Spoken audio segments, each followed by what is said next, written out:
আবার অনেক দিন পর একটা নতুন ভিডিও নিয়ে এলাম। তোমরা সবাই কেমন আছো? শীতের রাতে মায়ের হাতের এরকম ভেজিটেবল খিচুড়ি খেতে কার না ভালো লাগে।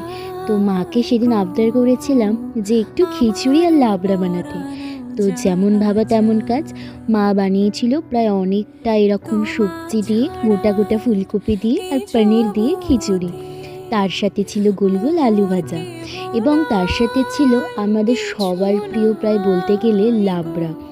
বাদাম, ছোলা আরও বিভিন্ন রকমের সবজি দিয়ে এই লাবড়ার পদটি আমার বেশ লাগে।